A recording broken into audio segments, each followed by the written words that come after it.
guys, welcome back to my YouTube channel, and this is Miss Meryl. Today is January 2, and we're gonna go to Alexandria City.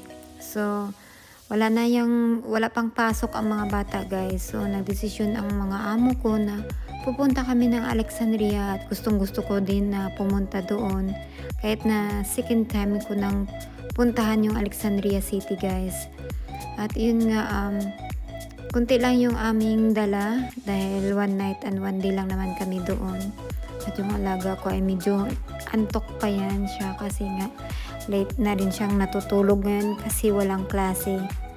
At ito guys, napapadaan kami sa ibang city papunta doon. Malapit lang din to sa amin, mga 30 minutes. At yan nga, nakikita nyo yung building. Ganyan yung mga building dito guys. Tapos sa taas, mga bahay na. Tapos sa baba, may mga grocery or shop na iba't ibang shop na nagbibenta ng kahit ano. Yun guys. At dyan kasi na area na yan guys, maraming taniman ng mga gulay. Kasi parang village na rin na tinatawag. Itong area na to guys, nasa Doki, Giza na siya. At medyo old city na rin siya dito sa Egypt.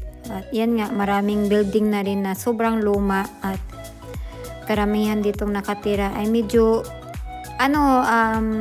laylo lang din yung pamumuhay. Merong rich, merong parang medium, low, and rich. Parang ganun.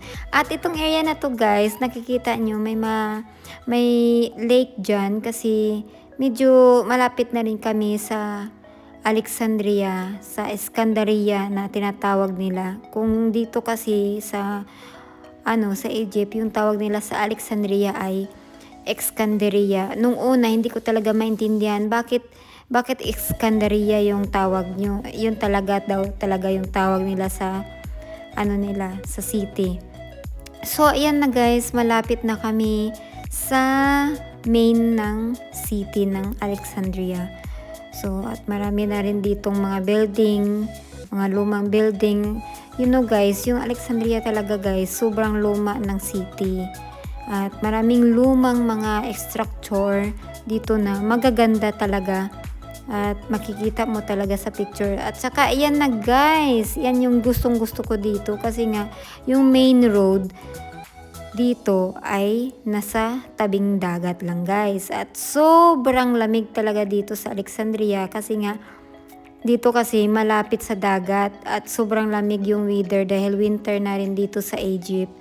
At yan, yung mga structure dito guys, mga luma na talaga, meron na rin na renovate na at sobrang luma na rin talaga yung mga ibang building dito guys. Sa baba ay mga shopping mall, pero sa taas may mga nakatira yan guys, yung para may condominium or ganun, pero sobrang luma na rin. At marami na rin palang na renovate na mga building dito kasi last 2 years pumunta ako dito kasama yung kaibigan ko, pero hanggang dyan lang ako, itong area na to guys kasi sa tabi talaga ng dagat kami nagstay that time sa building na sobrang luma na talaga. At sa loob ng building na yun guys, makikita mo talaga na ilang years na talaga nakatayo yung building na yun. Nakakatakot pero lakasan lang ng loob kasi marami naman na mga Mashri pa yung nakatira doon sa building na yon.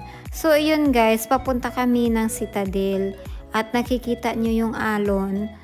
Sobrang lakas ng hangin kaya yung alon ay malakas din. Pero marami pa rin talagang nakatambay ng mga tao dito. Mostly talaga mga Mashri dito. Yung Mashri guys ay tinatawag ng mga Egyptian. Kaya dyan sila nakatambay kahit sobrang lamig ng hangin. Tambay pa rin sila ng tambay dyan kasi nga maganda talaga ang view. Maraming nagde-date, maraming family date. Yan yung mga nakatambay dyan guys. At marami ring nagbibenta ng mga street foods or kaya mga accessories. Katulad din sa atin sa Pinas. Pag maraming mga tao, doon sila nakatambay at maraming nagbebenta sa gilid-gilid ng daan. Ayan, maraming nagde-date dyan, guys. Tawa nga kami ng tawa ng kasama ko kasi nga, ayun nga, marami silang nakikita na nagde-date. At first time lang din ng dalawa kong kasama na pumunta dito. At yung alaga ko na bunso at yung pangatlo, first time din nilang nakapunta dito sa Alexandria. At yun nga, sabi ng amo ko nung maliit pa daw sila, yung amo kong babae, lagi daw silang pumupunta dito. Sila ng mama niya, nagsuswimming daw sila dito. Tapos nung nagdalaga na sila at nung magkaasawa, matagal na silang hindi daw nakapunta dito sa sa Alexandria. At maganda talaga dito, guys, kasi marami ding mga restaurant dito sa gilid. At yun nga, mura lang dito yung mga seafoods dito sa Alexandria kaysa doon sa main city ng Cairo, doon sa place kung saan ako nagtatrabaho. Kasi sobrang mahal talaga, guys, yung seafoods doon sa Cairo kasi nga malayo yung dagat. Mga 4 hours. Alam nyo, guys, yung biniyahin namin dito papunta, 4 hours talaga. At every summer din talaga, guys, pupunta kami ng Marina. Yung Marina, yung distansya lang ng Alexandria to Marina, 1 hour lang. So, yun. 4 hours or kung maano yung pag-drive ng amo kong lalaki, nakakaabot lang naman siya ng 3 hours sasakyan. At yun, may airport naman dito, kaso lang dito sa Alexandria, kaso lang medyo malayo din, kailangan mo din na ng sasakyan papunta diyan sa Alexandria na city na Ayan, sobrang ganda talaga, guys, kasi grabe yung yung alon. At yun, papunta na, malapit na kami sa Citadel Palace.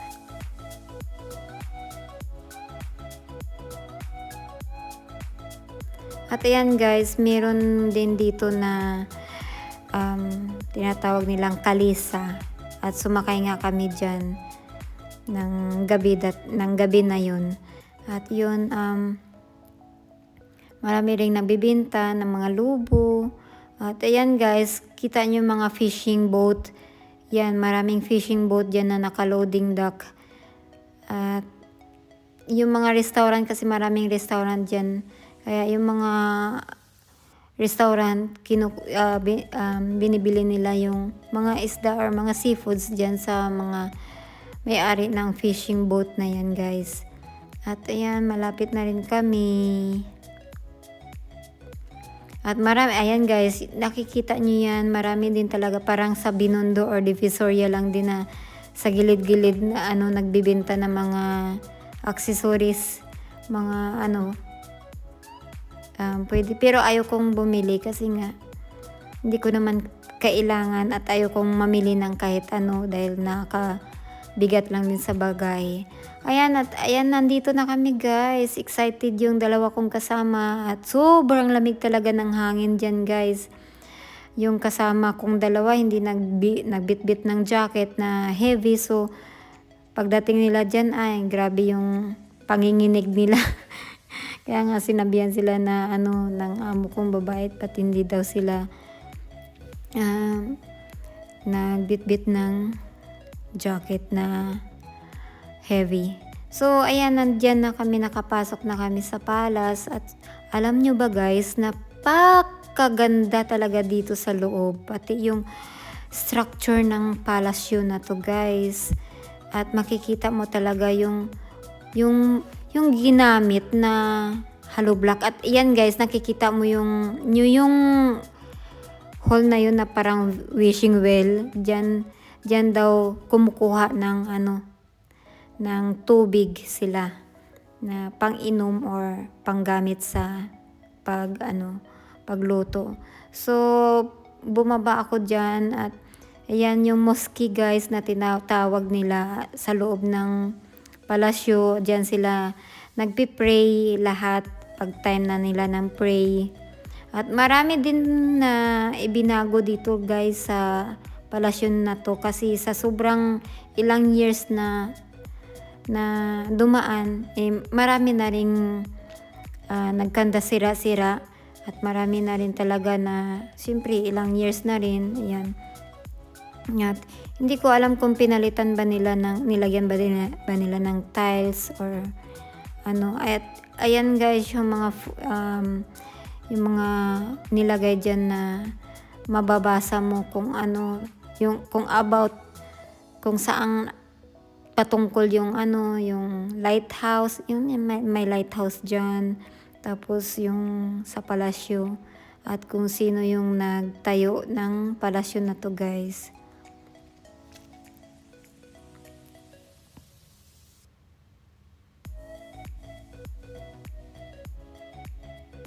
From island to mainland. Nagmamadali na rin kasi kami dyan, kaya hindi ko nabasa ng gusto. At ayan guys yung mga sinaunang tao na nakatira dyan sa loob ng palasyo. Tapos may mga picture dyan na may mga kalaban na pinaglaban talaga nila yung kanilang palasyo. At ayan yung luma na na palasyo na nasira na, may picture sila dyan. At na makikita mo yung design ng unang palasyo at saka yung palasyo ngayon. Ito yung palasyo na bago.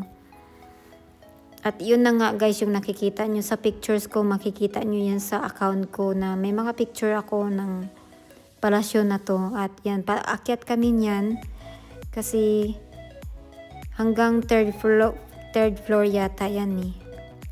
At maliit lang yung yung daanan. At ayan guys, itong nasa box guys, ito yung original na design ng palasyo. Ayan, the maquette. It's a model of original design of the citadel containing the real. Yan yung original na design niya guys. Siyempre, nag-iba na rin yung design sa taas kasi nga sa tinagal-tagal na, ilang years na rin, malapit sa dagat, kaya yung hangin sobrang lakas, kaya natitipak na rin yung mga bato-bato. At yan, lumabas kami, pupunta kami doon sa may dagat sa gilid ng ng building na to guys. At sobrang ganda talaga ng ng view dito sa taas. At maraming nagfi-fishing. At alam nyo ba guys, yang sa may tubig na yan, makikita nyo sa ilalim niyan, maraming mga bato dyan na galing sa sa palasyo. Kasi buong palasyo na yan guys, dati may harang talaga, walang makakapasok talaga. Syempre tumagal sa tagal-tagal na, at yan, umakyat na ako kasi gustong-gusto ko yung view.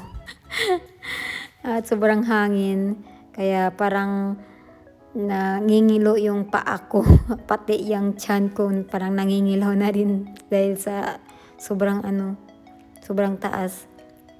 At kahit winter dito guys, maganda yung panahon kasi sunny day talaga at time na yun na nakapunta kami dito. At maganda yung yung langit.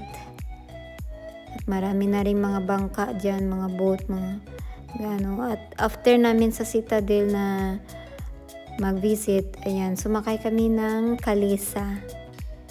Inikot namin dyan sa loob na yan. At marami din talagang mga old structures na mga nagiba na rin. Sayang nga. Kasi parang hindi nila pinapahalagan dito yung kahit na inaano nila sa mga turista. Kaso lang, marami na rin talaga sa mga hindi nila nilalagyan ng ng parang pinipreserve, parang hinahayaan na lang nila guys